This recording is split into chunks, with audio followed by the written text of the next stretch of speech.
축복하고 예수님 이름으로 간절히 기도하였습니다. 아멘. 우리 함께 오늘 말씀 제물을 읽도록 하겠습니다. 시작.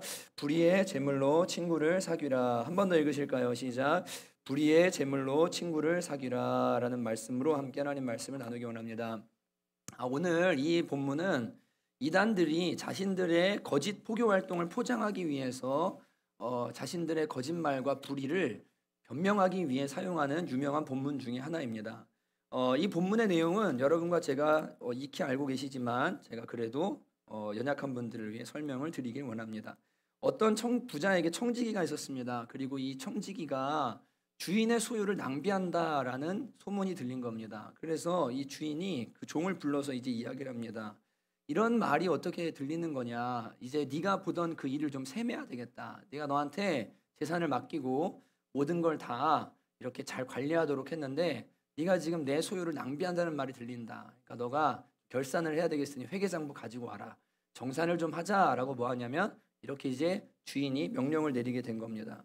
청지기가 실제로 주인의 소유를 낭비를 했고 그렇기 때문에 이 직분을 빼앗길 것이라는 위기감이 들었습니다. 그래서 땅을 파먹자니 힘이 없고 빌어먹자니 부끄럽고 쫓겨나게 생겼는데 이제 어떻게 하면 좋을까라고 생각을 하다가 생각해낸 묘안이 뭐였냐면 주인에게 빚진 자들이 있는 거예요. 가만히 보니까. 그래서 빚진 사람을 다 불렀습니다. 그래가지고 야, 너 얼마 빚졌냐라고 하니까 기름 100마를 빚졌습니다. 그러니까 이 청지기 어떻게 야, 이 증서에다가 50이라고 쓰자.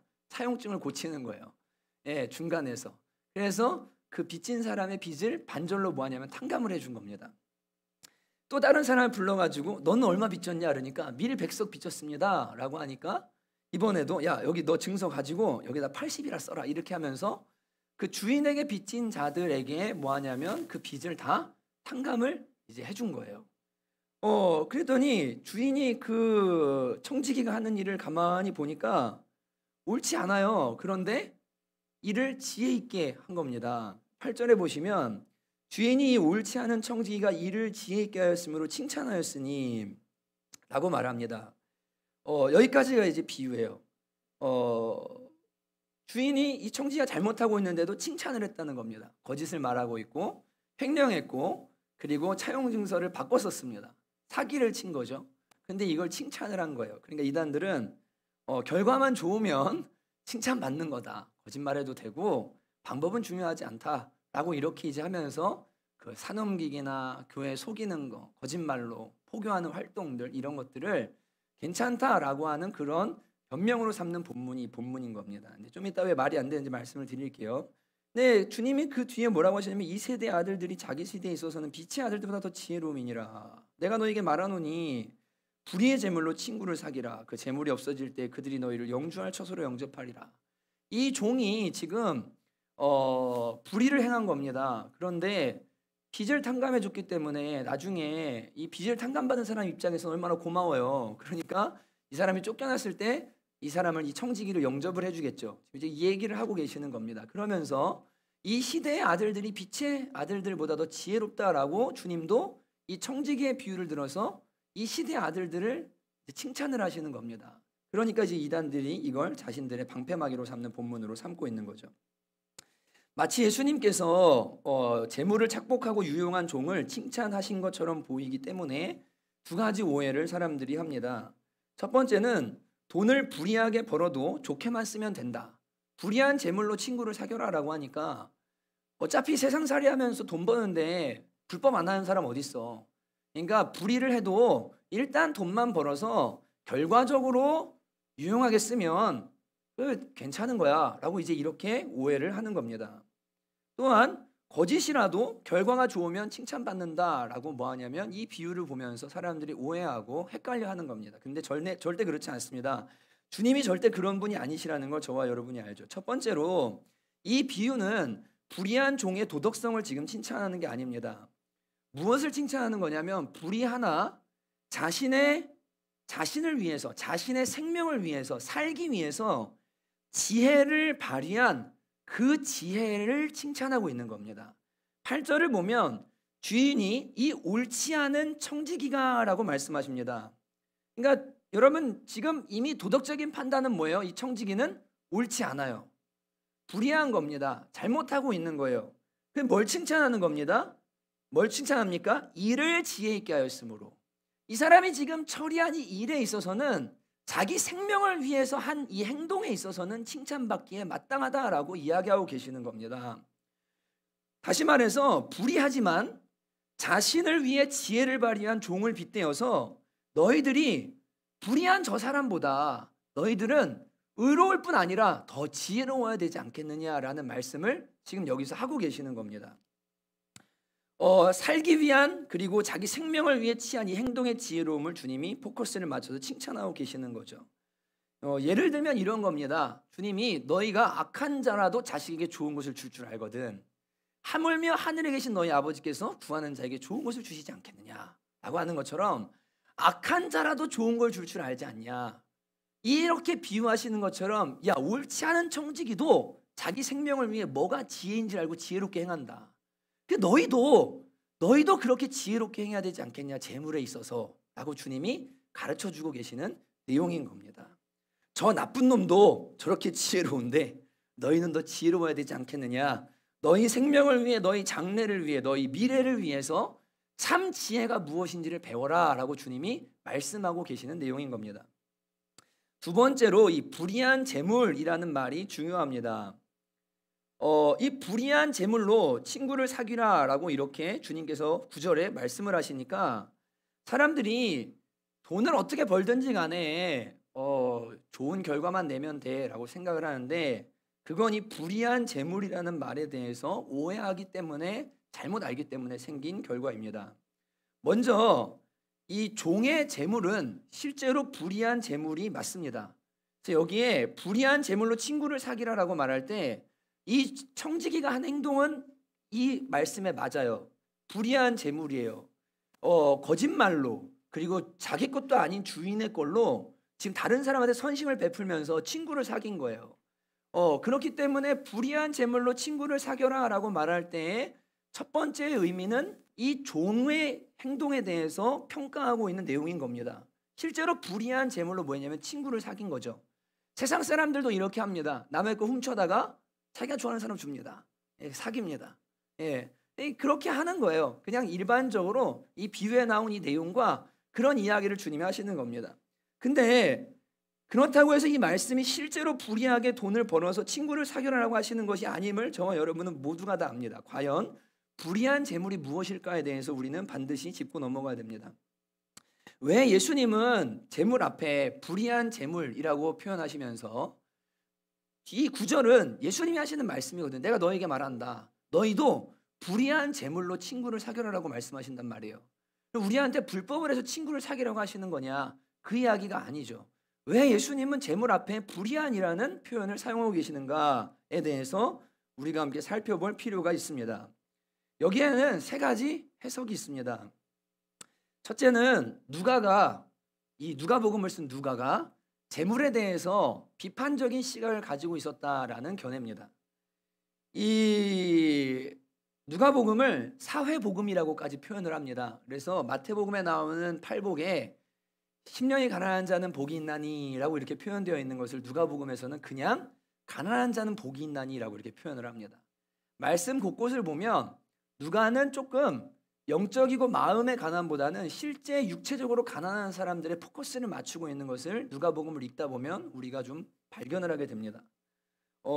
그래서 누가가 이 재물이라는 것에 대해 비판적인 시각이 있었기 때문에 이 성경을 기록할 때 불의한 재물이라고 기록했다라고 하는 이야기가 첫 번째 견해입니다. 누가복음이 실제로 그런 성격을 가지고 있긴 하지만 잘 들으셔야 됩니다. 성령의 감동으로 쓰여진 성경이 도덕적으로 중립인 재물을 악하다고 하지 않기 때문에 누가복음 역시 성령의 감동으로 쓰여졌잖아요. 재물에 대해 불의한이라는 단어를 표현할 수 있지만 재물 자체를 악한 걸로 표현하지는 않을 것이라는 걸 우리는 분명히 알아야 됩니다. 그러니까 누가가 성령의 감동으로 기록한 책이기 때문에 이건 사견으로 재물은 불의한 거야라는 자기의 생각으로 기록한 게 아닌 거예요. 그러니까 재물이 불의해라고 지금 말하고 싶은 게 아닌 겁니다. 그러니까 첫 번째 견해는 아웃입니다. 이거는 옳은 해석이 아닌 거예요. 두 번째 해석은 뭐냐? 이 번역을 새롭게 하는 겁니다. 의미로 번역을 하는 건데 세속의 재물이라고 번역을 하는 겁니다. 이 불의한 재물을 세상의 재물이라고 번역을 하는 거예요. 그래서 공동 번역에서는 실제로 이렇게 번역을 했습니다. 세속의 재물로라도 친구를 사귀어라. 세상의 재물로라도 친구를 사귀어라 라고 번역을 한 거예요. 이게 불의한 재물을 세상에 속한 재물, 세상의 재물이라고 이렇게 번역을 한 겁니다. 그러니까 의미의 번역을 한 거죠. 재물을 선용해라. 쌓아두기만 하지 말고 너의 재물로 친구를 사귀는 일에 써라. 이렇게 의미로 번역을 한 게 이제 두 번째 의미입니다. 근데 우리가 이 말씀을 가만히 보면 지금 이게 매끄럽지 않은 번역이라는 걸 우리가 알게 됩니다. 의미를 많이 깎아버린 번역이라는 것을 말씀 전체를 보면 알 수 있게 됩니다. 이 두 번째 번역도 조금 문제가 있다라고 우리가 이제 생각을 할 수가 있습니다. 세 번째 번역은 바로 이겁니다. 이 두 번째 번역이 왜 지지를 못 받냐면 이 불이라는 단어가 아디키아라는 단어예요. 불이라는 단어 자체가. 근데 이거는 성경에서 쓰일 때 도덕적 결함을 의미해요. 불의함 자체를, 정의와 반대되는 불의, 그리고 도덕적 결함을 의미합니다. 항상 이렇게 쓰여요. 그래서 불의와 함께 기뻐하지 않고 진리와 함께 기뻐하며 할 때 진리의 반대 개념이 불의의 개념, 이 아디키아라는 단어예요. 그러니까 여기서 이 불의한 재물을 세속의 재물이라고 번역하면 안 되는 겁니다. 이건 너무 번역을 잘못한 거예요. 지금 불의한 재판관, 불의를 기뻐하지 아니하고라고 하는 성경의 표현들을 보면 이 불의한 재물 앞에 붙은 아디키아는 실제 불의를 의미하는 것을 우리가 분명히 알게 됩니다. 그러면 두 번째 견해는 뭔가 문제가 있게 되는 거죠. 그럼 마지막 견해입니다. 세 번째가 중요합니다. 불의한 재물이라는 말은 인간이 소유한 모든 재물의 속성을 설명한다라는 것이 세 번째 견해입니다. 이 견해를 저는 지지합니다. 왜냐하면 종이 주인의 것을 제 것처럼 여겼습니다. 자신의 것을 내 것처럼 착복하고 유용했습니다. 그 재물은 뭐죠? 지금 불의한 재물이죠. 자기 게 아닌 걸 자기 거라고 한 거예요. 재물 자체가 벌써 불의한 겁니다. 소유의 방식이. 그리고 재물에 대한 가치관 자체가 내 게 아닌데 내 거라고 말하고 있는 거예요. 이 속성에 대해서 재물을 평가하는데 불의한 재물이라고 이야기한다라는 게 세 번째 견해입니다. 그러므로 불의한 재물의 성격은 자신의 것이 아닌 것을 자신의 것이라 하는 것에 있는 겁니다. 불의하다라는 말은, 불의한 재물이란 말은 이 청지기가 한 것처럼 자기 것이 아닌 것을 자기 것이라 생각하고 마음껏 사용하는 그런 재물, 이렇게 재물을 사용하는 것, 이런 재물의 속성, 이게 뭐냐면 바로 불의한 재물이라고 주님께서 말씀하신다는 견해인 겁니다. 이런 의미에서 우리는 이렇게 바라볼 수 있습니다. 이 세상의 모든 것은 하나님께로부터 왔습니다. 그런데 인간이 재물을 자신의 것이라 생각하고 자기가 벌었다라고 생각합니다. 그렇기 때문에 하나님의 주권을 인정하지 않고 모든 재물을 하나님의 것이라고 인정하지 않고 내 것이라 여기며 살아가면 그 사람의 재물은 그것이고 세상의 재물이요? 그것이 바로 불의한 재물인 겁니다. 하나님의 건데 자기 거라고 생각하는 거예요. 이걸 불의한 재물이라고 이야기하는 겁니다. 만물이 하나님의 것인데 하나님의 것을 제 것이라 하니 이게 불의함이 아니고 무엇이겠습니까? 그 유퀴즈인가 어딘가에서 지나가는 영상을 봤습니다. 제목이 재밌어서 봤어요. 그 동네 할머니를 만났는데 한 할머니가 그 찬조비로 뭐 상금 같은 걸 이제 거기서 준 겁니다. 그랬더니 이 할머니가 예수 믿는 분이었나 봐요. 아이고 하나님 감사합니다. 그 자리에서 막 이러니까 그 옆에 있던 할머니가 무슨 하나님이 어디 있다고, 하나님이 돈을 줬어, 여기서 줬지 이러면서, 방송비서 줬지 이러면서 막 타박하는 그런 영상인 거예요. 여러분, 사람들은 모든 게 하나님께로부터 왔다는 걸 몰라요. 인정하지 않습니다. 그렇기 때문에 하나님, 모든 만물이 다 하나님의 건데 다 자기 거라고 생각합니다. 이게 불의한 재물인 거예요. 하나님을 인정하지 않는, 하나님을 모르는 세상의 재물, 세상 사람들의 재물은 그 자체로 불의한 재물입니다. 여러분, 인간은 1차 창조밖에 못합니다. 2차 창조밖에 못합니다. 1차 창조가 뭡니까? 하나님이 하신 창조입니다. 무에서 유를 창조하는 거예요. 그런데 여러분, 인간은 그 창조된 재료들을 가지고 우리는 그것들을 통해서 뭐합니까? 재화를 만들고 산업을 일으키고, 그죠? 석유를 파서 뭐합니까? 정제해서 팔고, 그리고 태양광을 이용하고 전기를 만들고, 자연을 통해서 뭐합니까? 사실은 우리가 모든 것들을 다 누립니다. 근원을 추적해 들어가면 우리의 노력이 더해졌을지 모르지만 만물은 주님께로 왔고, 모든 재물은 다 누구의 것입니까? 하나님의 것이 맞습니다. 그런데 세상은, 그리고 인간은 이걸 인정하지 않습니다. 그렇기 때문에 이것을 인정하지 않는 사람들의 재물은 그 자체로 불의한 재물이라고 이야기를 하고 계시는 겁니다. 하나님, 우리 생명 모든 것 다 하나님께로부터 왔습니다. 그렇기 때문에 우리의 모든 재물을 하나님의 것으로 생각하고 하나님의 영광을 사용해야 하는데, 하나님이 주신 것을 자기 것이라 생각하고 사실은 모두가 횡령하고 있는 겁니다. 그리고 심지어 그 재물을 하나님이라 여기면서 살아가는 얼토당토 않은 삶을 살고 있는 겁니다. 그래서 이 비유의 결론이 무엇입니까? 13절에 집 하인이 두 주인을 섬길 수 없나니 혹 이를 미워하고 저를 사랑하거나 혹 이를 중히 여기고 저를 경히 여길 것임이니라. 너희는 하나님과 재물을 겸하여 섬길 수 없느니라. 재물은 하나님의 것이다. 그런데 어떻게 이 재물을 하나님처럼 섬길 수가 있냐? 이 재물로 하나님을 섬겨야 하는 게 맞는 거다. 너희 것이라 하면 안 된다. 이게 이 비유의 불의한 재물에 속한 의미인 거예요. 이 땅의 모든 재물을 주님이 주셨으니 네 거라 생각하지 말아라. 너희들이 누리는 모든 것은 사실 불의한 것이다. 너희는 누릴 자격이 없다. 자격 없는 너희가 지금 이 모든 것들을 누리고 있다. 하나님이 주셨기 때문에 가능한 일이다. 이건 너희 것이 아니다. 그렇기 때문에 깨닫고 그 재물을 원래의 주인인 주님이 원하시는 곳에 지혜 있게 사용해라 라고 말씀하시는 게 오늘 이 11절부터 13절까지 누가복음에 나오는 불의한 청지기의 비유의 핵심인 겁니다. 누구처럼? 불의한 청지기가 한 것처럼, 자기 것이 아닌 것으로 친구를 만든 것처럼. 재물은 하나님의 건데 우리가 잠깐 쓰고 있단 말이에요. 그러니까 그 불의한 재물을 가지고 뭐 하냐면 그걸로 너희가 친구를 사귀는 데 써라. 그리고 이 뒤에 보면 뭐라고 하세요? 맡겨줬다고 말하잖아요. 남의 것에 충성하지 뭐 너희 것을 맡기겠느냐. 이 땅에 있는 동안에 우리가 소유한 모든 재물은 우리 게 아닌 거예요. 남의 거, 누구 거예요? 하나님 건 거예요. 전부 주님 건 거예요. 거기에 우리가 충성하면 천국에서는 우리 걸 주신다는 거예요. 상급을 주신다는 거예요. 이제 해석이 되시죠? 이 뒤가. 이 구절에 나오는 불의한 재물이 해석이 돼야 이 뒷부분까지도 전부 다 같은 의미로 해석이 되기 시작합니다.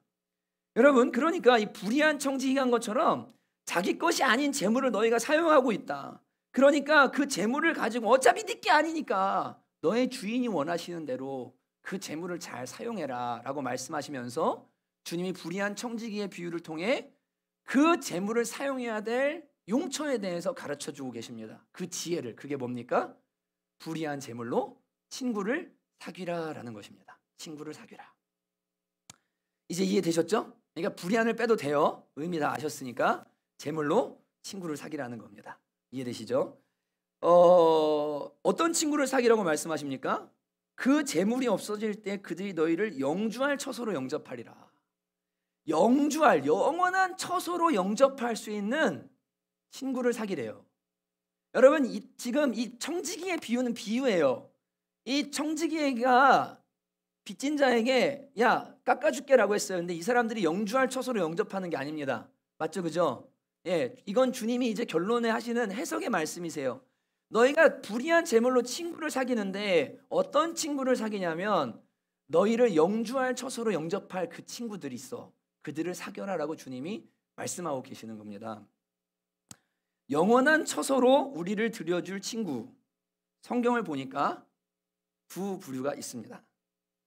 부류라고 말씀드리기 좀 그렇습니다. 첫 번째, 지금부터는 기억하셔야 됩니다. 근데 너무 쉽기 때문에 다 아실 수 있어요.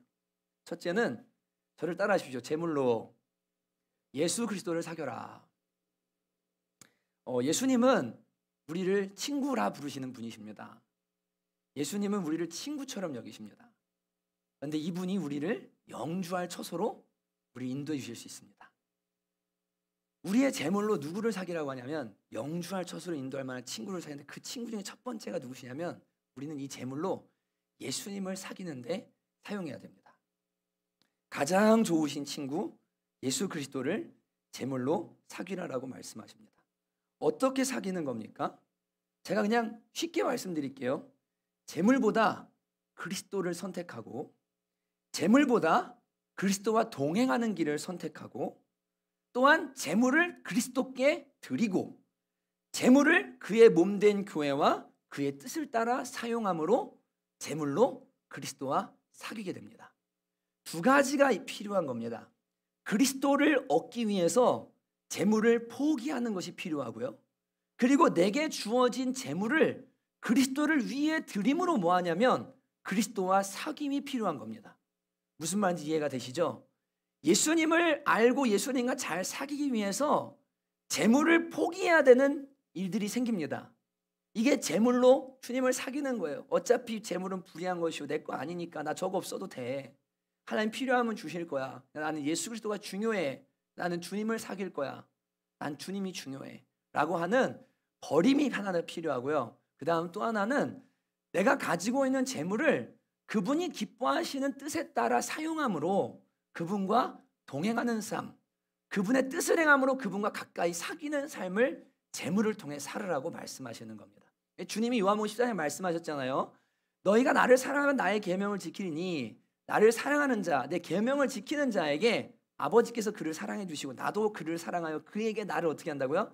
나타내리라. 그에게 나를 나타내리라. 그러니까 우리의 재물로 그리스도와 동행하기 위해서 재물을 포기하고 그리스도를 선택하고 이 재물로 그리스도가 기뻐하는 것들을 행하기 시작하고 그분과 동행하면 주님께서 당신을 나타내 주신다고 말씀하세요. 그러니까 어떻게 하는 겁니까? 그렇게 주님과 함께 동행하며 재물을 포기하는 것과 내어드림을 통해 그리스도를 사귀는 겁니다. 이건 이따가 말할 부분과도 이제 일맥상통하는 부분이 있습니다. 먼저 예수를 사귀려면 그분이 있는 곳으로 가야 합니다. 그리스도는 어디에 계시며 어디로 가시는가? 헨리 나우엔이 쓴 세상의 길 그리스도의 길이라는 책이 있습니다. 제가 오늘 2번 인용을 할 텐데 예전도 인용한 적이 있습니다. 너무 은혜를 많이 받았었거든요. 성경이 우리에게 보여주는 위대한 역설은 완전한 참 자유는 하향성을 통해서만 발견할 수 있다는 것이다.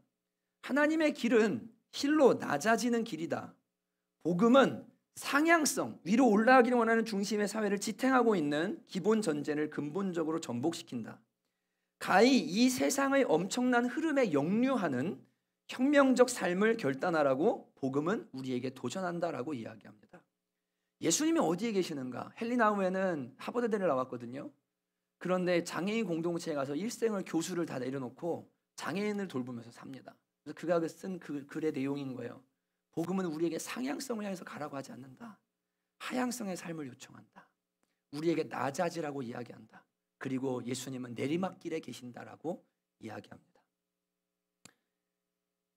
다시 말하면 좀 더 재물을 얻고 좀 더 재물을 많이 모으고 그래서 상향성의 삶을 향해서 나아가는 그 삶에 주님이 계신 게 아니라 예수 그리스도를 얻기 위해 도리어 재물을 포기하고 재물을 주의 뜻대로 내어드리는 삶, 비우고 낮아지는 삶에 누가 있냐면 예수 그리스도에서 계신다는 거예요. 이렇게 주님과 사귀는 겁니다.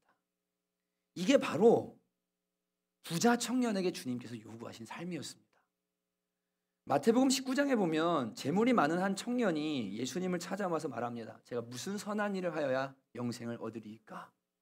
이 청년은 자기가 부자로 살아가는 것을 더해서 여러분 부유하니까 얼마나 배부릅니까? 뭐 배부른데 부모 공경 못 하겠어요? 배부른데 왜 살인하고 뭐 싸울 일이 뭐 있겠어요? 져주면 되지. 돈 많은데 좀 손해 보면 되고 맞잖아요. 고가에서 양심 난다고. 여러분 뭐 우리가 그 람보르기니 타는 분이 리어카가 와가지고 쳤는데 그 할머니한테 야 이거 수리비 내라고 이렇게 안 하잖아요. 돈 많으면 살인하고 미워할 일도 없어요. 야고보서에 너희가 더 얻으려고 살인하고 시기하고 다툰다고 말하잖아요. 부자예요. 뭐가 죄질 일이 뭐 있습니까? 뭐 돈 때문에 염려할 일이 있습니까? 이 사람이. 그러니까 이 사람이 가진 생각은 뭐였습니까? 제가 무엇을 하여 영생을 얻겠습니까? 그래서 주님 말씀하셔도 계명을 지켜라 그랬더니 다 지켰습니다. 주님이 보니까 참 예뻐요. 그래서 이 사람한테 하신 말씀이 뭐였습니까? 21절에 청년이 물었어요. 제가 이거 다 지켰는데 아직도 뭔가 부족해. 뭔가 이 사람도 찜찜해요. 뭔가 하나님을 따르고 싶은, 주님을 따르고 싶은데, 영생을 얻고 싶은데 뭔가 찜찜해요. 이건 아닌 것 같은 마음이 자기 안에 있었나요? 뭐가 부족함을 느낀 거죠. 주님께 와서 물은 겁니다. 주님, 제가 다 했습니다. 근데 뭐가 부족한 겁니까? 주님 말씀하십니다. 21절에 예수께서 이르시되 내가 온전하고자 할진대 가서 내 소유를 팔아 가난한 자들에게 주라. 그리하면 하늘의 보화가 내게 있으리라. 그리고 와서 나를 따르라 하시니라. 주님이 이 청년에게 무엇을 말씀하셨습니까? 너 지금 온전하고 싶냐? 너 근데 너무 가진 게 많아. 너 지금 너무 부유해. 너 그거 팔아서 가난한 자들에게 내어주고 그리고 너는 나를 따라라. 그러면 네가 온전해질 것이고 네가 영생의 길을 얻게 될 것이다. 이게 재물을 포기하고 재물을 내어드리고 그리스도와 사귀는 방법인 겁니다. 주님이 지금 이 부자 청년에 요청하신 거예요. 너무 이뻐서 얘가 다 좋아요. 온전해져야 되는데 지금 여기에 걸려서 넘어지고 있는 거예요. 재물에, 돈 때문에, 물질 때문에 주님을 온전히 사귀지를 못하고 영주할 처소로 넉넉히 들어가는 삶이 아니라 돈과 하나님 사이에서 갈등하고 있기 때문에 주님께서 이 청년에게 네가 재물과 나 사이에서 갈등하지 말고 재물을 팔아 가난한 자에게 나누어주고 너는 나를 얻어라. 나를 따라라. 나와 사귀자. 나와 먹고 자고 마시며 내 제자가 되라라고 주님께서 말씀하고 계시는 겁니다. 이 청년은 재물 때문에 온전히 그리스도를 사귀지 못한 사람이었습니다.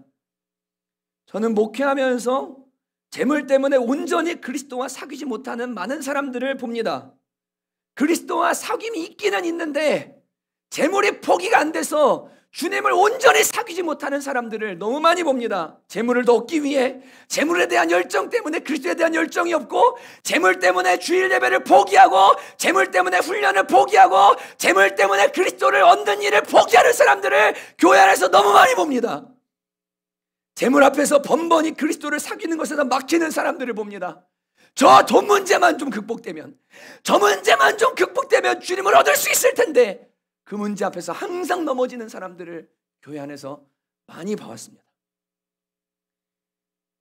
알바 때문에, 일 때문에, 세상의 다른 많은 것들 때문에, 또 지금을 유지해야 되고 내가 누리고 있는 삶의 안정과 지금까지 쌓아온 삶을 누려야 되기 때문에 예배의 순종이 안 됩니다. 더 높은 곳으로 오르기 위해서 재물을 쌓고 자신을 위해 사용하느라, 자식들을 더 높은 데 올리느라고 재물을 사용하느라고 하나님께는 부요하지 못하고 11조도 헌금도 아무것도 못하는 수많은 사람들을 목회하면서 만나봤습니다. 그런데 그들의 마음에 평강은 없습니다. 진짜 만족은 없습니다. 이미 가졌는데 다른 사람보다 많이 가졌는데 행복하지 않습니다. 그들의 마음은 더 가져야만 할 것 같고 잃을까봐 불안하고 전전긍긍해합니다. 교회는 다니고 있고 무언가 그리스도를 믿고는 있지만 자기 자신도 마음에 석연치 않고 무언가가 캥기는 마음이 있습니다. 하나님 앞에 떳떳하지를 못해요. 돈 때문에, 재물 때문에. 이 안타까운 사람아, 안타까운 성도요, 그리스도를 사귀기 위해서 재물을 버리십시오. 재물을 포기하고 그리스도의 길을 걷기로 결정해 보십시오. 이것은 불행의 길이 아닙니다. 이것은 자기 파멸의 길이나 학대의 길이 아닙니다. 여러분에게 가난뱅이가 되라고 말씀하시는 그런 요청이 전혀 아니에요. 수사적인 고통을 받으라고 하는 고행의 길을 걸으라는 말씀도 아니에요. 주님이 여러분에게 10에 10을 가져오라고 하던가요? 직장 그만두고 주님을 따르라고 하시던가요? 살 집도 없이 전전긍긍하며 살라고 주님이 말씀하시던가요?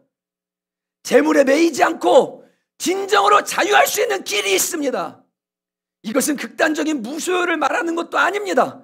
필요를 따라가지만 우리의 생각보다 풍성케 하시는 주님을 의지하며 살아가는 자유가 있습니다. 소유가 많지 않아도 넉넉할 수 있는 길, 가난한 자 같으나 모든 것을 가진 사람이 되는 길, 없는 자 같지만 나누어 줄 수 있는 풍요와 길이 그리스도 안에 있습니다. 그리스도를 삶의 최우선으로 여기고 재물과 사귀려고 들지 말고 재물로 그리스도를 사귀는 사람들이 되라고 주님께서 말씀하고 계시는 거예요. 여러분, 주님 안에 엄청난 것들이 있거든요. 이 땅 재물과는 비교할 수 없는. 세상의 재물은 어차피 우리 게 아니에요. 내게 있는 것도 내 게 아니에요. 그 주님 거예요. 그러니까 주님께 내어드리고 주님께 맡기고 그리스도와 깊은 사귐을 갖고자 어떻게 해야 될지를 주님께 물으셔야 돼요. 이거 이따가 뒤에서 가르쳐 드릴게요. 두 번째로 불의의 재물로 친구를 사귀라는 것은 예수께서 자신과 동일하다고 말씀하신 우리 곁에 있는 지극히 작은 자 하나를 재물로 사귀라는 말씀인 겁니다. 청지기가 실제로 그 빚진 사람들에게 빚을 탕감해 주면서 사람을 사귀잖아요. 이것처럼 재물로 누굴 사귀냐면 사람을 사귀라는 거예요. 이게 지혜라는 거예요. 재물을 사용하는 지혜라는 겁니다. 마태복음 25장 31절 46절에 보면 인자가 모든 천사와 함께 올 때 세상을 심판하시는 내용이 나옵니다. 거기에서 양과 염소를 양쪽으로 구분해 놓으시고 오른편에 있는 양들에게 말씀을 하십니다. 내 아버지께 복받을 자들이여 나와 창세로부터 너희를 위해 예비된 나라를 상속받으라. 그래서 말씀하세요. 내가 줄일 때 먹을 거 줬고 그리고 헐벗을 때 옷을 입혔고 병들었을 때 돌보았고 옥에 갇혔을 때 와서 봤다. 37절에 이에 의인들이 대답하여 이르되 주여 우리가 어느 때에 줄이신 것을 보고 음식을 대접하였으며 목마르신 것을 보고 마시게 하였나이까? 어느 때 나그네 되신 것을 보고 영접하였으며 헐벗으신 것을 보고 입혔나이까? 어느 때 병드신 것이나 옥에 갇히신 것을 보고 가서 배웠나이까? 아니라 40절 임금이 대답하여 이르되 내가 진실로 너희에게 이르노니 너희가 여기 내 형제 중에 지극히 작은 자 하나에게 한 것이 곧 내게 한 것이니라 하시고라고 말씀하십니다. 우리 곁에 있는 지극히 작은 자 하나에게 나의 재물을 내어서 옷을 입히고 먹을 것을 먹이고 그들을 돌아보는 일을 하는 것이고 누구에게 한 거냐면 주님에게 한 거래요. 재물로 이런 사람들을 사귀라는 거예요. 이런 사람들을 섬기라는 겁니다.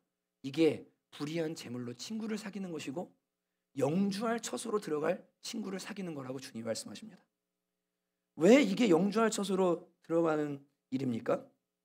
다니엘서 12장 3절에 보면 지혜 있는 자는 궁창의 빛과 같이 빛날 것이요 많은 사람을 옳은 대로 돌아오게 한 자는 별과 같이 영원토록 빛나리라.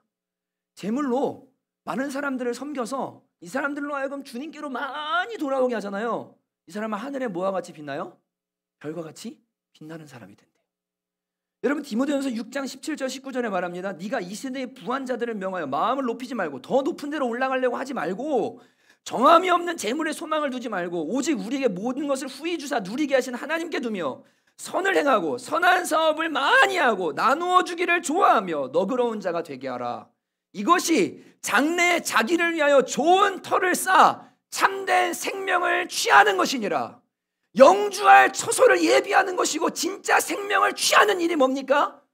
재물로 나누어 주고 가난한 자들을 섬기고 구제하는 일들, 이 일들이 장래에 참된 터를 쌓아두는 것이요 참 생명을 취하는 일이라고 주님이 성경을 통해 가르쳐주고 계시지 않습니까? 그러니까 이 불의한 재물로 친구를 사귄다는 것은 이 땅에 가난하고 상한 영혼들을 재물로 섬기라는 이야기이고 그 영혼들을 구원하기 위해서 구원받을 영혼들을 위해 재물을 사용해라 라고 주님께서 말씀하고 계시는 겁니다. 말씀드린 대로 내가 내 재물로 사람들을 섬겨서 이 사람이 구원받아요. 그러면요 옳은 대로 돌아오겠잖아요. 하늘의 별과 같이 빛나요. 확실한 구원이 보장이 되는 거예요. 내가 내 재물과 내 것들을 내어서 가난한 자들을 일생을 섬겨요. 하나님의 이름으로 예수님의 이름으로. 이 사람은 장래에 참된 터가 쌓여져 있는 거고 이 사람은 구원에 그냥 확실한 증거가 있는 사람인 거예요. 그래서 성경에서 구제가 엄청나게 중요합니다. 제가 올해 이 구제에 대한 부분을 성경을 찾고 공부하면서 혼자 엄청 은혜를 많이 받았어요. 진짜 깜짝깜짝 놀랍니다. 나중에 한 번 더 구제 세미나도 하려고 하는데 여러분 세상의 사람들도 재물로 사람을 사귀라고 이야기합니다. 사람을 키우라고 이야기합니다. 사람을 사귀라고 이야기해요. 돈으로요. 재물을 사람에게 투자하라고 이야기합니다. 하물며 우리 예수님을 따르는 사람들은 하늘 보좌와 신적인 영광을 다 버리시고 우리와 사귀시고자 우리를 사귀어주시려고 이 땅에 오셔서 우리를 구원하신 예수님을 아는 사람들인데 우리에게 덤으로 주신 인생과 우리에게 주신 재물들을 다른 영혼들을 위해서 사용해야 되는 것이 마땅하지 않겠습니까? 구원의 확실한 증거가 있습니다. 그게 말씀드린 대로 한 영혼을 섬기고 내 것을 내어주어서 섬김으로 그 영혼을 구원에 이르게 하는 겁니다. 정말로 내 것을 내어줌으로 그 영혼을 잘 섬겨서 한 영혼이 구원받게 된다면 이건 더할 나위 없는 성경이 증거해주는 구원의 확실한 증거인 거예요. 불의한 재물로 친구를 사귀라. 너희를 영원한 처소로 인도하리라.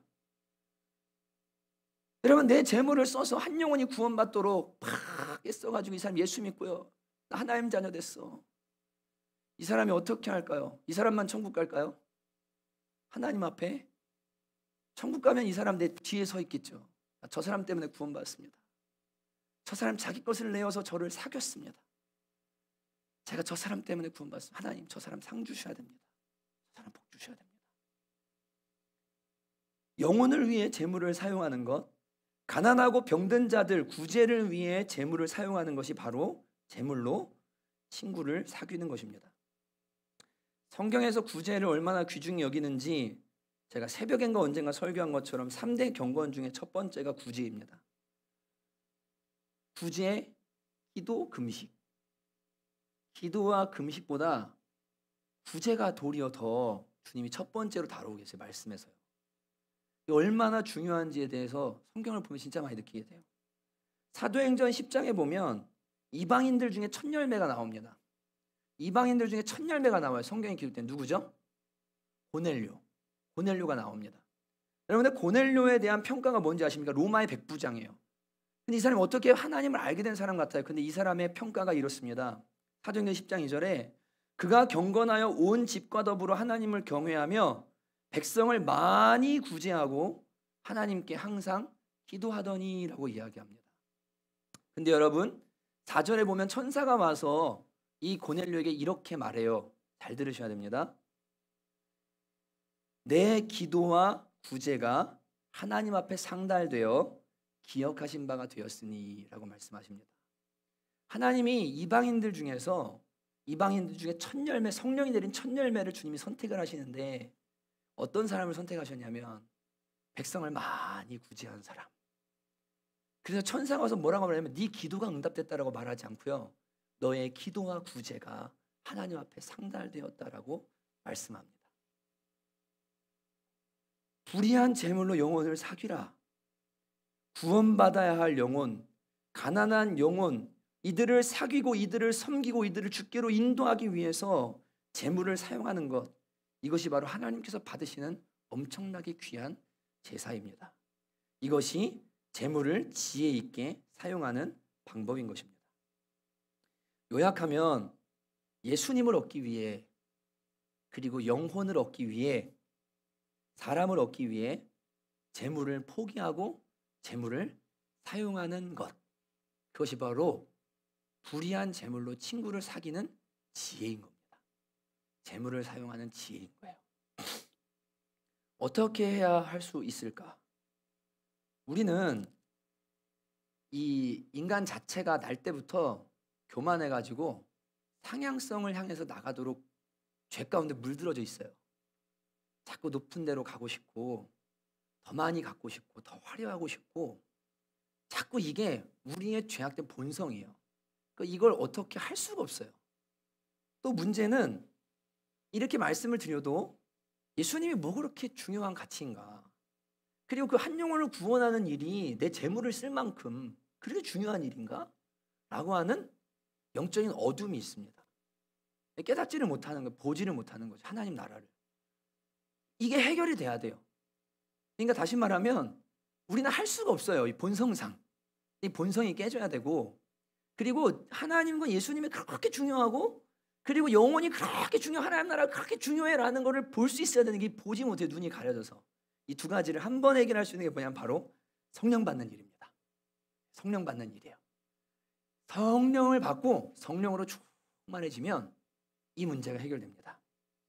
두 가지 일이 생깁니다. 성령을 받게 될 때. 첫 번째는 하나는 볼 수 있게 돼요. 두 번째는 할 수 있게 돼요. 이제 기억하기 쉽게 말씀드리는 거예요. 성령을 받으면 볼 수 있게 되고, 그 두 번째는 할 수 있게 돼요. 우리가 못하는 건데 할 수 있게 된다니까요. 그리고 그전에는 몰랐는데 보이기 시작하는 거예요. 새롭게 보여지기 시작하는 겁니다. 성령을 통해서 볼 수 있게 되고 할 수 있게 되는 일이 필요합니다. 마태복음 13장에 보면 천국의 비유가 나옵니다. 근데 세 가지 비유를 주시는데 두 개만 볼게요. 44절, 45절, 46절 같이 읽어요. 시작. 천국은 마치 밭에 감추인 봉화와 같으니 사람이 이를 발견한 후 숨겨두고 기뻐하며 돌아가서 자기의 소유를 다 팔아 그 밭을 샀느니라. 또 천국은 마치 좋은 진주를 구하는 장사와 같으니 극히 값진 진주 하나를 발견하며 가서 자기의 소유를 다 팔아 그 진주를 사느니라. 제가 오늘 말씀 준비하면서 이제 며칠 전에 아내랑 이런 얘기를 나눴습니다. 이번 주에 설교 이거 하려고 그러는데 라고 얘기하는데 아내가 이 이야기를 하는 거예요. 맞아 여보, 천국의 비유가 나한테는 정말 새롭게 다가왔어. 그러면서 어떻게 다가왔는데니까 저한테 은혜로운 얘기를 해줬어요. 이렇게 말했습니다. 여보, 사람은 다 참 이기적이야. 근데 우리가 볼 때 어떻게 주님을 위해 저렇게 살 수 있지라고 말하는데 사실은 더 귀한 가치를 발견했기 때문에, 사람이 원래 욕심쟁이기 때문에 거룩해서가 아니고 너무 귀한 걸 보니까 그냥 이거 포기하는 거지. 못 보니까 포기를 못 하는 거지. 그냥 좋은 걸 봤으니까 나머지를 팔아서 사는 거지. 뭘 그게 대단해. 대단하지 않은 것 같아라고 하는데 맞아. 아멘. 여러분, 자기 소유를 팔아 일생 동안 구제하고 자기의 전 재산을 기부하고 이런 사람 우리 대단하다고 말하잖아요. 여러분 사실 대단한 거 아니에요. 왜냐하면 이 사람은 더한 가치를 발견한 거거든요. 돈보다 더 중요한 걸 지금 본 거예요. 그러니까 거기에 자기 거를 다 내놔도 아깝지가 않은 거예요. 핵심이 뭡니까? 봐야 돼요. 이걸 볼 수 있어야 됩니다. 보화를 발견할 수 있어야 돼요. 예수 그리스도가 천국이 영원히 내가 한 영혼을 구원한다는 일이 이게 어마어마한 일이구나. 여기다가 돈을 아끼지 않아야 되는구나. 이게 진짜 대단한 일이구나라는 거를 하늘에서 난리가 나는 일이구나. 주님 말씀하셨죠. 의인 9보다 한 사람이 회개하고 돌아올 때 하늘에 잔치가 일어난다고 했는데 진짜 이게 엄청난 일이구나. 예수 믿는 사람 밥 사주는 것보다 안 믿는 사람 가서 밥 사주는 일이 더 귀한 일이구나. 이거를 눈을 떠야 되는데 못 뜨니까 못하는 건 거예요. 여러분, 천국에 대해서 주님이 비유를 말씀하시면서 사람이 이를 발견한 후에 심지어 어떻게 합니까? 숨겨두고 이거 너무 귀한 일이네. 나만 해야 되겠다. 나만 알아야 되겠다. 이럴 정도로 이 귀한 비밀을 알고 자기 걸 다 팔아서 이걸 뭐합니까? 산다라고 이야기합니다. 여러분, 근데 이 앞부분에 주님이 왜 이 말씀을 하시게 된 거냐면 네 가지 밭의 비유를 하시면서 제자들이 물어 왜 비유로 말씀하십니까? 그러니까 주님이 10장 14절에 말씀하세요. 이사야의 예언이 그들에게 이루어졌으니 일렀으되 너희가 듣기는 들어도 깨닫지 못할 것이요 보기는 보아도 알지 못하리라. 16절에 그런데 말씀하시는데 그러나 너희 눈은 봄으로 너희 귀는 들음으로 복이 있도다. 여러분, 성령 받으면 볼 수 있게 됩니다. 그리고 듣게 됩니다. 귀한 게 무엇이구나. 진짜 가치가 어디 있구나. 내가 이 불의한 재물, 내 것도 아니고 어차피 재물 이거 가지고 진짜 영적으로 귀한 친구를 사귀는 일에 사용하는 게 정말 중요한 일이구나. 예수 발견하고 예수께서 섬기고 사랑하러 가신 그의 교회와 그 영혼들을 볼 수 있게 되고 알 수 있게 되면 이 삶을 살 수 있게 됩니다. 이 첫 번째예요. 먼저는 그리스도를 본 눈이 열려야 합니다. 그리고 그분의 다스리심을 받는 사람들의 나라, 그분의 가르침을 따르는 백성들의 나라가 바로 천국이고 그 가르침을 따라 사는 삶이 진짜 행복한 삶이라는 것을 듣고 알아야 합니다. 교회 안에 있어도 듣기는 듣지만 모르는 사람이 많습니다. 주님의 가치를 알지 못해요. 주님의 가르침의 위대성을 알지를 못해요. 그게 괴로운 줄 알아요. 우리를 행복으로 이끌어 주시려고 하는 건데 부자 청년처럼 팔면 죽을 것 같죠? 안 그런다니까요. 주님이 우리 아까 찬송했잖아요. 주님 내게 있는 모든 것을 주께 드리네. 나를 성령으로 충만하게 비우잖아요. 그럼 곧 채움이 온다니까요. 예수 그리스도로. 이 비밀을 주님이 알게 하기를 원하시는데 우리는 이 불의한 재물을 계속 붙들고 아니면 씨름하고 있는 거예요. 이걸 내려놓지 못했어. 주님 나라의 참된 행복을 알지를 못하는 겁니다. 그래서 고집 속에 끊임없이 재물에 욕심 부리고 매여서 사는 사람들이 있습니다. 재물이라는 배에서 절대로 한 걸음도 움직이려고 하지 않습니다. 나는 여기서 나가지 않아. 왜 저 풍랑이 있는 바다로 나가야 돼? 내가 난 이렇게 살 거야. 난 이 편안한 대로 살 거야. 난 이렇게 안정된 채로 살 거야. 라고 하면서 절대로 배 밖으로 나가지 않으려는 사람들이 있습니다. 그런데 하나님의 나라는 어떻게 가능해지는 겁니까? 하나님의 나라 백성은 어떻게 되는 겁니까? 바로 그리스도의 영을 받음으로 가능해지는 겁니다. 초대교회에 성령이 임하셨습니다. 그때 일어난 일이 무엇입니까? 사도행전 2장 43절 47절 같이 보실래요? 32절 시작. 2장 43절 47절 한번 읽어요. 시작. 사람마다 두려워하는데 사도들로 말미암아 기사와 표적이 많이 나타나니 믿는 사람이 다 함께 있어 모든 물건을 서로 통용하고 또 재산과 소유를 팔아 각 사람의 필요를 따라 나눠주며 날마다 마음을 같이하여 성전에 모이기를 힘쓰고 집에서 떡을 떼며 기쁨과 순전한 마음으로 음식을 먹고 앞을 좀 보여주세요. 앞에 믿는 사람이 다 함께해서 모든 물건을 서로 통용하고 재산과 소유를 팔아 각 사람의 필요를 따라 나눠주며 어떻게 일이 일어난 겁니까? 어떻게 이런 일을 합니까? 성령님이 임하시니까요. 성령이 임하셔서 하나님 나라를 만드시니까 이런 일이 일어나는 거예요. 사실 지금 이 한국 교회 우리가 보는 교회는요. 이기심에 똘똘 뭉친 교회, 이 교회가 아니에요. 교회들이 아닙니다. 지금의 교회들은. 죄송합니다. 예수 위해서 예수 통해서 자기 부자 되고 복 받기를 바라는 거지 이런 삶으로 인도함을 받고 싶어 하진 않아요. 10분의 1도 힘들어하는 걸요. 감사헌금은 고사하고 주님이 생일을 주셨는데도 감사를 할 줄 모르는 걸요. 자식이 학교에 들어가고 자식이 결혼을 하고 자식이 직장에 취업을 해도 감사할 줄을 모르는 걸요. 주님 앞에 모든 게 하나님께로 왔다는 걸 인정 자체를 안 하는 걸요. 다 자기가 하는 줄 알고 자기 거라고 생각하는 자기 잘나서 하는 줄 아는 걸요. 그게 무슨 교회입니까? 그게 무슨 성령 받은 사람들입니까? 성령이 임하면 예수께서 예수의 영이 임하기 때문에 그리스도를 보게 되고 하나님 나라를 보게 되고 주님의 뜻을 알게 되고 이렇게 살 수밖에 없게 되는 거예요. 성령 받아야 돼요. 4장 32절에 가면 믿는 무리가 여긴 더합니까? 한 마음과 한 뜻 모든 물건을 서로 통용하고 그 다음 보세요. 자기 재물을 조금이라도 자기 것이라 하는 이가 하나도 없더라. 아니 어떻게 교회에 이런 일을 할 수가 있습니까? 자기 재물을 자기 거라 말하질 않아요. 내 거라 말하죠. 이 주의 나라 위해서 필요하면 드리는 거지. 너 돈 없어? 내 거 써. 내 거 아니야. 이거 주님 거야. 너 주래. 너 이거 먹어. 차비해. 자기 재물을 자기 거라는 사람이 하나도 없어요. 성령이 임하셔서 성령의 충만함이 임하니까요. 어떻게 가능한 일입니까? 성령이 임해서 눈을 뜨게 해주시고 이기심에 쌓여서 할 수 없는 우리를 하게 만드시기 때문에 가능한 일입니다. 가능한 일이에요. 헨리 나우엔의 세상의 길 그리스도의 길을 제가 또 인용을 해드리기를 원합니다. 만일 제자도의 요건이 예수를 따르는 것이라 할 때 자칫 파멸과 학대의 길로 들어서는 것은 아닌지 반문할 수 있다. 하지만 낮아지는 길은 하나님의 길이지 우리의 길이 아니다. 오직 하나님만이 자신의 신적 특권을 버리시고 우리와 같이 되실 수 있기 때문이다. 우리에게 하향성은 부자연스러운데 우리의 존재가 속속들이 경쟁과 대항으로 오염되어 있는 것은 우리의 죄 많고 깨어진 상태의 본질에 속하기 때문이다. 우리가 겸손하다고 생각하는 순간 자신이 이웃과 비교해서 더 겸손한지 여부를 생각하고 겸손하다고 하면서 교만한 거죠. 겸손하다고 하는 순간 다른 사람과의 겸손을 비교하면서 또 은근한 교만이 있는 거예요. 마음 한 곳으로는 어떤 형태의 보상을 바란다. 저는 이걸 많이 경험했어요. 낮추는 자는 높아지리라. 겸손 자체가 목표가 아니고 겸손해지면 주님이 높여주시겠지? 이런 생각을 하는 우리의 교만. 우리는 원래 교만하고 원래 높아지려고 해요. 하향성은 신적인 길이요 십자가의 길이며 그리스도의 길이다. 바로 이 신적인 생활 방식이 주님께서 성령을 통하여 우리에게 주시고 싶어하는 것이다. 바울은 고린도에 보내는 서신에서 영적 생활이란 하나님의 깊은 것을 통달하시는 그리스도의 영이 우리에게 주어짐으로써 우리의 마음과 정신이 새로운 지식을 얻어 하나님의 길을 깨닫는 생활이라고 하였다.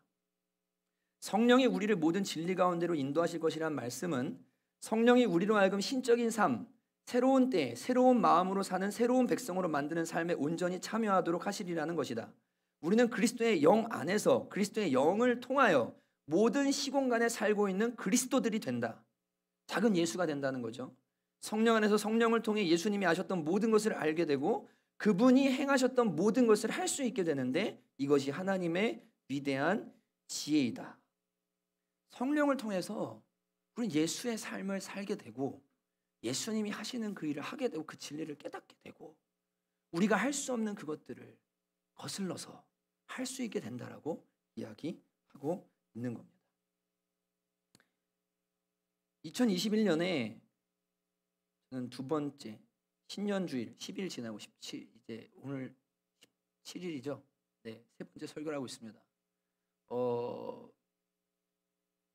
2021년 교회를 향한 하나님 아버지의 마음을 놓고 기도하면서 주님이 이제 정말 너희를 통해 하고 싶은 일이 있다라고 계속 말씀하세요. 계속 말씀하세요. 이따 말씀드리겠지만 개척 처음 하고 그 46석이었어요. 저희가 34평에 사역자실 쪼개놓고 거기 예배할 때 46석에서 예배하면서 10명, 12명, 13명 예배하는데 그때 제가 기도했어요. 하나님 이거 가득 찼으면 좋겠어요. 가득 차면 좋겠어요. 어느 날 하나님이 가득 차게 하시더라고요. 또 기도했어요. 하나님 70명의 제자화된 사람들이 세워졌으면 좋겠어요. 근데 어저께 임명하고 발표하려고 하면서 정리를 하는 중에 깜짝 놀랐어요. 사역자, 장년, 남녀 합쳐서 딱 70명입니다. 우리 교회 성도라 말하는 분들, 주님을 위해 살아가기로 결정한 분들 70명입니다.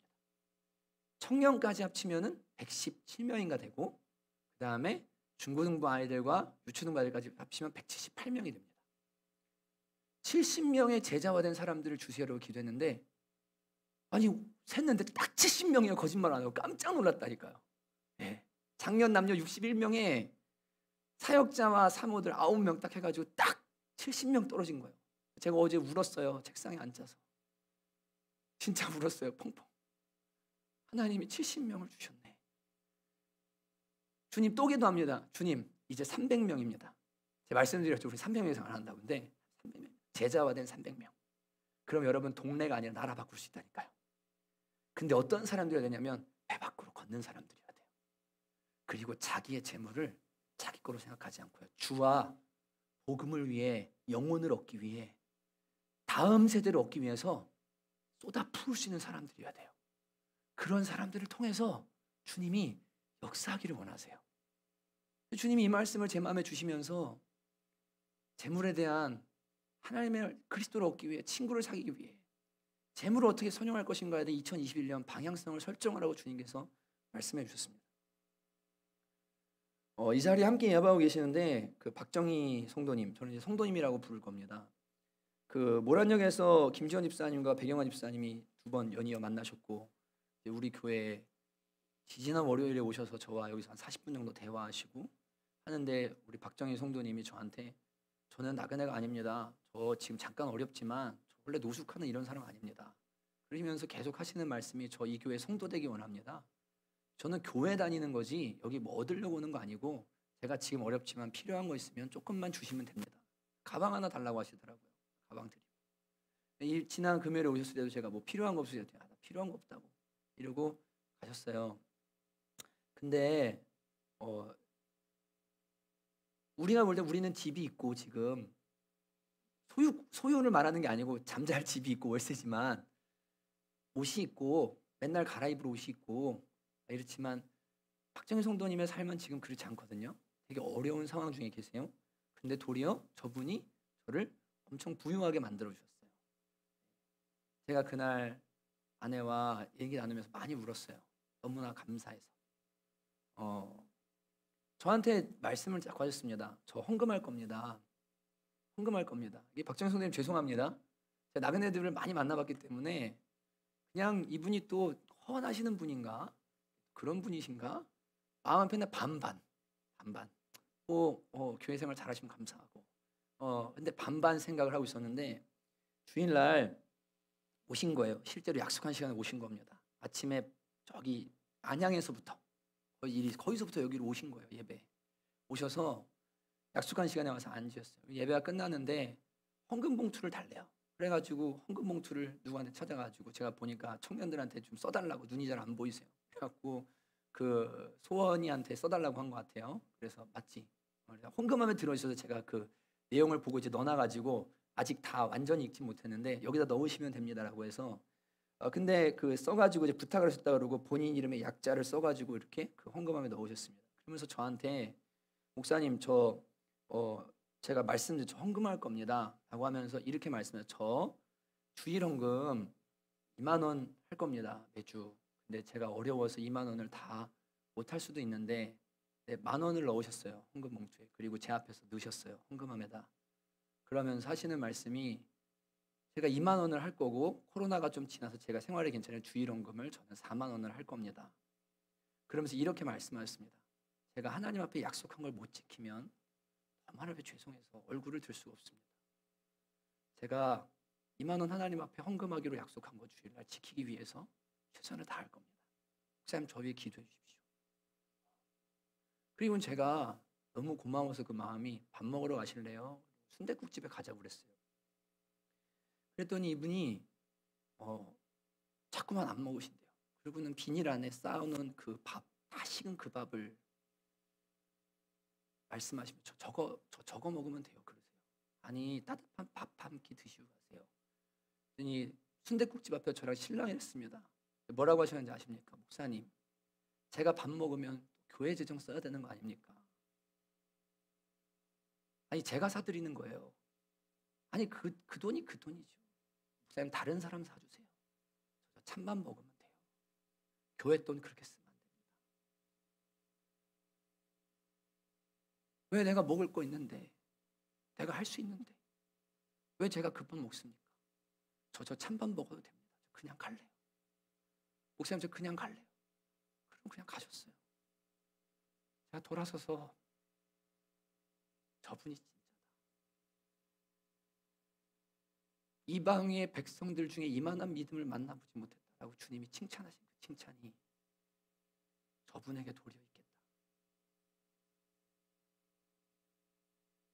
마음이 얼마나 부여졌는지 몰라요. 귀한 성도가 오셨구나. 정말 감사하다. 주님 나를 이렇게 생각한단 말이야. 교회를 이렇게 생각한단 말이야. 교회를 저렇게까지 생각한단 말이야. 저 사람이 진짜네.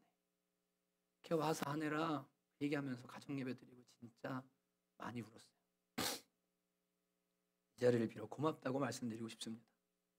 어쩌면 누구보다 돈에도 욕심이 나야 되고 지금 없으니까 더 모아야 될 것 같고 더 그래야 될 것 같은데 도리어 저분은 자유해요. 도리어 너무 평안해요. 예수께서 하신 일이 아니면 누가 하는 일이겠습니까? 성령이 아니면 누가 그렇게 할 수가 있겠습니까? 저는 저분이 그래서 진짜 성도구나라고 생각을 하게 됐어요. 여러분, 불의한 재물로 그리스도와 영혼을 사귀기 위해서 여러분이 2021년을 결단하셔야 됩니다. 저는 여러분에게 가난뱅이가 되라고 말씀드리지 않아요. 여러분이 만약 예를 들어 20년 차 직장 생활을 하고 계세요. 그러면 그 직장 생활 20년 차 하는 연배의 사람들의 중간치보다 조금 더 낮아져야 되겠다라고 생각하세요. 그것만 해도 잘하시는 거예요. 무슨 말인지 이해가 되시죠? 다 비우고 뭐 수저작 삶을 살아라, 목사처럼 살아라 하고 그렇게 가르치지 않아요. 여러분이 직장생활 20년을 하셨으면 20년 동년배들이 사는 삶에 거기서 내가 그리스도를 따른다면 세상은 이만큼이니까 내가 좀 낮아져야 된다고 해서 한 단계 다운그레이드 하는 삶을 사세요. 그러면 간단해요, 기준이. 근데 우린 자꾸 어떻게 해요? 더 올라가려고 하니까. 더 올라가려고 하니까. 거기에 문제가 있는 거예요. 재물을 그렇게 쓰니까. 그러지 말고 어떻게 하면 주와 복음을 위해, 영혼을 위해 내 재물을 쓰는데 주신 것들을 이렇게 사용할 수 있을까를 고민하면서 기준치에서보다 한 단계 다운그레이드 하자. 10단계 낮아지라고 안 할게요. 한 단계 다운그레이드 해보자. 네, 그만큼 가면 주님이 이만큼 와서 사겨주세요. 그리고 그 주님 앞에 내 것을 내어드리며 그분의 기뻐하신 일하고 영혼을 섬기기 시작할 때 오는 엄청난 기쁨과 은혜를 누리기 시작하면서 우와, 더 하고 싶은데? 더 해도 되겠는데? 더. 그래도 사라지는데? 더. 기쁜데? 더. 이상한데? 나 미친 것 같은데? 더. 그렇게 단계적으로 주님 앞에 갈 수 있어요. 여러분, 성령의 도우심을 구하시고 성령으로 충만케 되기를 구하시고 거기에 순종하면서 한 단계만 다운그레이드를 한번 해보세요. 그럼 어떤 일을 하는지. 2021년 여러분이 제물로 예수 그리스도와 그리고 영혼을 사귀는 사람들이 되셔서 영원한 처소에 넉넉히 들어갈 수 있는 그런 성남천국의 성도들이 다 되시기를 주님의 이름으로 축복합니다. 같이 시간 함께 우리가 찬양하기 원합니다.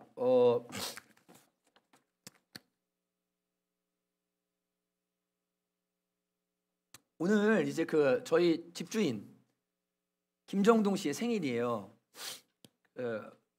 제가 이렇게 카톡을 생일가 잘 안 봅니다. 그냥 이제 리더님들이 이제 올려주시도록 되어 있기 때문에 잘 안 보는데 생일 축하가 이렇게 카톡을 제가 어떻게 하다가 우연히 보게 됐어요. 그냥 그랬더니 그 친구가 생일인 거예요. 저랑 동갑이고 김정동 씨. 근데 제가 생일인데 이렇게 동생 둘은 오빠 잘 돌아보지 않아요. 결혼해서 자기 삶을 살고 있고 엄마가 돌아가셨어요. 그리고 키우던 개도 어디로 보내서 진짜 외로워요. 언제 말씀드린 것처럼 밤에 어떤 사건이 있었을 때 저한테 전화가 와서 저 좀 만나달라고 해서 올라가서 1시간 넘게 얘기를 하다 오고 밥 먹자고 그러고 외로워요 이분이.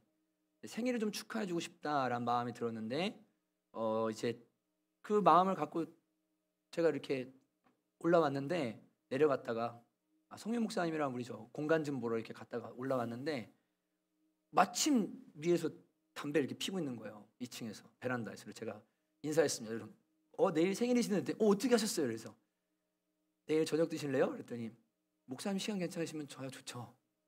그럼 6시에 만납시다. 그럼 들어오자마자 제가 누구에게 톡을 보냈습니다. 누구에게 보냈을까요? 백영화 집사님에게 보냈습니다.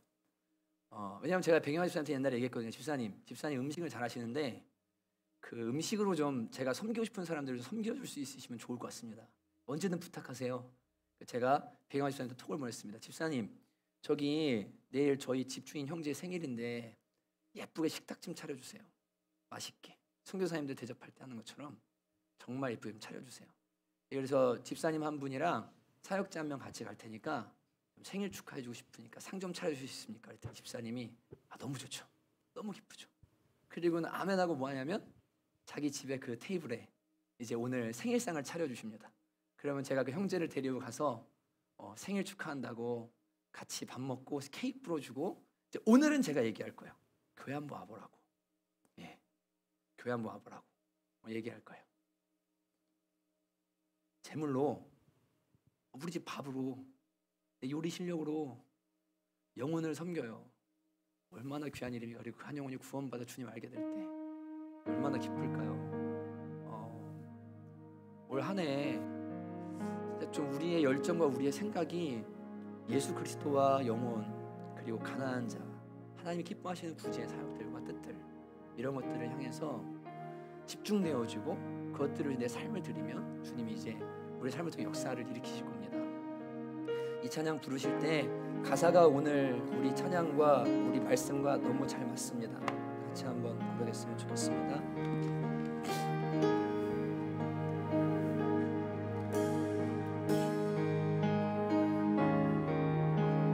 주님 제 마음이 너무 둔해서 주님을 볼 수 없습니다. 이 땅에 속하여 이 땅만 보다가 주님 손을 놓쳤습니다. 나는 나그네로 왔는데 왜 주저앉게 되었나. 나는 정직인데 언제부터 내 삶에 주인이 되어버렸나.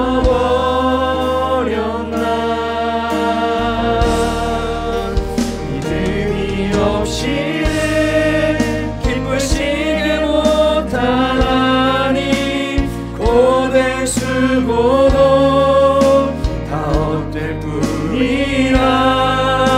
믿음이 없어서 무너진 삶의 모든 자리에 다시 주님을 통해서 주님 제 마음이 너무 둔해서 주님을 볼 수 없습니다. 이 땅에 속하여 이 땅만 보다가 주님 손을 놓쳤습니다. 나는 나그네로 왔는데 왜 주저앉게 되었나. 나는 정직이인데 언제부터 내 삶의 주인이 되어버렸나.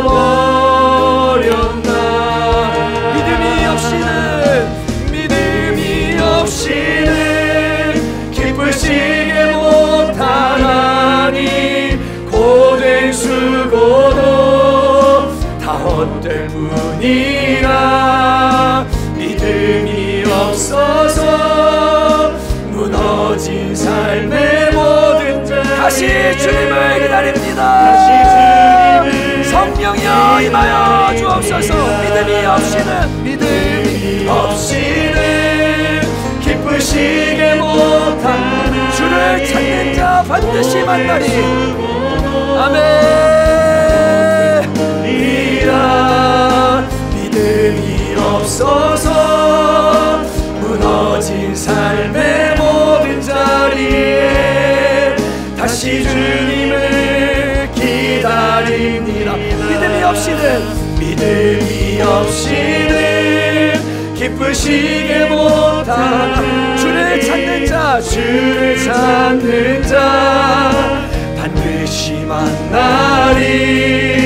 믿음이 없어서 무너진 삶의 모든 자리에 다시 주님을 기다립니다.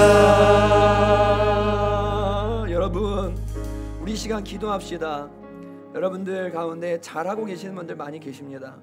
그러나 또 여전히 갈등 가운데 있고 재물을 불의하게 사용하고 있는, 세상 사람들과 똑같이 불의한 재물로 삼고 있는 분들이 있을 수 있습니다. 다 주님 겁니다. 주님이 허락하지 않으면 어떤 것도 우리는 적신이어서 적신으로 돌아갑니다. 다 주님 겁니다. 주님을 위해, 그분의 뜻을 위해 영원한 처소로 드릴 친구를 사기 위해 우리는 재물을 사용하고 또한 재물을 내어드리고 재물과 그리스도 앞에서 선택해야 됩니다. 오늘 이 말씀을 듣는 여러분들 가운데 알지만, 그리고 부르심을 느끼지만 포기하기가 너무 힘들고 너무 어려운 분들, 우리 힘으로 안 됩니다. 성령님 제 안에 오셔서 예수님의 일을 해주시기 원합니다.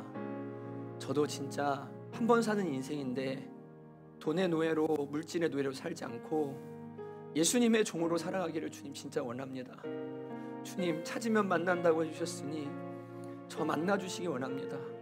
성령 받기 원합니다. 충만해지기 원합니다. 주여 내 안에 역사하여 주시옵소서. 같이 시간 찬양팀 찬양할 때 함께 간절히 한번 주님의 이름 부르며 우리 기도하며 나가도록 하겠습니다. 주여, 하나님 아버지, 우리의 삶에 하나님 주어진 모든 것들 다 주께서 우리에게 허락하신 것임을 하나님 우리가 시간 고백하며 나아갑니다. 아버지 하나님, 주님 무엇이 저희 것이 어디 있겠습니까? 하나님 죽을 때 아무것도 못 가지고 갑니다. 빈손으로 와서 빈손으로 가는 것이 이 땅의 삶입니다. 하나님, 주를 위하여 우리의 재물을 아버지 하나님이여 사용하게 하소서. 하나님과 사람을 겸하여 섬게 적당하였으니 아버지 하나님 이 시간 주님께 내 삶을 드리고 내어드리며 이 재물을 가지고 아버지 예수를 사귀고 아버지 이 재물을 가지고 아버지와 다른 사람들을 사귀는 사람들 되어지는 거여 주옵소서. 영혼을 사귀는 사람, 영혼을 아버지의 사람들을 드리고 주시기를 간절히 원하고 소망하옵나이다. 오 주님 기름을 부어주시고 하나님 나라가 우리 가운데 이루어지도록 하셔서 아버지 우리가 사는 삶이 진실로 기뻐하시는 삶이 될 수 있는 우리에게 내려놓아요 주옵소서. 회개합니다. 주님을 쌓이시고 시간 성령을 보내주셔서 우리의 마음의 욕심을 깨뜨려주시고 이기심을 깨뜨려주시고 하나님 우리를 새롭게 하여 주옵소서. 오늘 우리가 새로워지기를 원하고 2021년 주의 나라 복음을 가여 영혼들을 가여 내 자신의 삶을 드리는 삶이 되어지도록 주님 은혜를 더하여 주시기를 간절히 원하고 소망합니다. 주여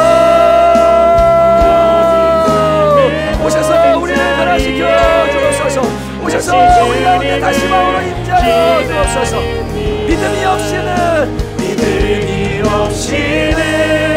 기쁘시게 못하나니 주를 찾는 자 반드시 만나리. 믿음이 없어서 무너진 삶의 몸 주님을 초청합시다. 성령을 초청합시다. 아멘. 한 번 더 믿음이 없이는 기쁘시게 못하나니 주를 찾는 자 반드시 만나리. 믿음이 없어서 무너진 삶의 모든 자리에 다시 주님을 기다립니다. 여러분, 이 시간 주의 성령께서 여러분이 예배하는 그 자리에 계시고 여러분 안에 계십니다. 믿음으로 한 번 더 기도할 때 성령님 지금 기다립니다. 오셔서 저를 다스려 주시고 저를 충만케 하여 주시옵소서. 저를 다스려 주시옵소서. 하나님, 무너진 그 자리에 주님을 초대하오니 오셔서 나그네의 삶, 청지기의 삶을 살 수 있도록 은혜를 더하여 주시옵소서. 한 번 더 주의 이름 부르며 성령의 은혜를 구하며 기도하기 원합니다. 기도하겠습니다. 주여, 하나님 아버지 감사합니다. 주님, 우리는 나그네로 부름받았습니다. 청지기로 부름받았습니다. 아버지 하나님, 저희가 주님 한 영혼을 원하기 위해 그리스도를 얻기 위해 이 땅의 삶을 뱃설물로 여기고 주와 복음을 위하여 하나님여 내 것을 내 것이란 말하지 않는 주님의 사람들 되기를 간절히 원합니다. 이 일이 결코 쉽지 않은 일임을 저희가 압니다. 그러나 주여, 주님의 영광과 은혜가 나타나기를 간절히 원하고 하나님의 주의 뜻이 우리 가운데 이루어지기를 간절히 원하고 소망합니다. 성령님이 시오셔서 우리의 마음의 뜻을 넓혀주시고 우리의 열정과 우리의 재물과 우리의 에너지와 모든 것들을 주와 복음을 위하여 쏟아부을 수 있도록 우리에게 은혜를 더하여 주시고 참된 교회가 되어지게 역사하여 주시옵소서. 모든 의심과 상처와 두려움은 예수의 이름으로 떠나게 하시고 주 예수의 나라가 이들을 통해 이루어지도록 우리 가운데 일하여 주시옵소서. 재물에 대한 욕심과 모든 이기심들 예수 앞에 떠나갈지어다. 깨질지어다. 이기심들은 다 무너질지어다. 재물에 대한 욕심과 탐욕은 나의 시간 기울어 떠에 완전히 무너지게 되고 다 묻힐지어다. 역사하여 주시고 하나님여 새롭게 하여 주옵소서. 주님을 기대합니다. 주님을 바라봅니다. 오 하나님 아버지, 은혜를 내려 주시옵소서. 오 하나님 아버지, 하나님 아버지, 불의한 재물로 친구를 사귀라고 주님 말씀하셨습니다. 저는 오늘 말씀을 들었습니다. 순종할 수 있는 힘과 지혜 주님이 주시고 또한 볼 수 있는 눈을 우리에게 열어주셔서 정말 하나님이 기뻐하시는 그 삶으로 한 걸음 나아가는 2020년이 될 수 있도록 은혜를 더해 주시고 모두가 한 마음이 되어 그렇게 주를 따를 때 비록 작지만 고도로 헌신된 주의 교회를 통해 하나님의 나라가 이루어질 것이고 주의 영광이 나타나게 될 것을 믿습니다. 하나님, 한 번 사는 인생입니다. 주님 앞에 언제 갈지 우리가 모릅니다. 빈손으로 왔다 빈손으로 갑니다. 있는 것을 족한 줄로 알고 하나님 나라 복음을 위해서 내가 어떻게 살아야 될지에 대해 진지한 고민이 있게 하시고 부자 청년처럼 돌아서는 사람이 아니라 주님의 말씀에 아멘으로 순종하며 그 길을 걸어갈 수 있는 귀한 주의 지체들 되어지도록 모두에게 역사하여 주시옵소서. 주님께 모든 것 감사드리며 예수님 이름으로 간절히 기도하였습니다. 아멘. 우리 주님께 감사와 영광의 박수를 올려드리기 원합니다. 아멘.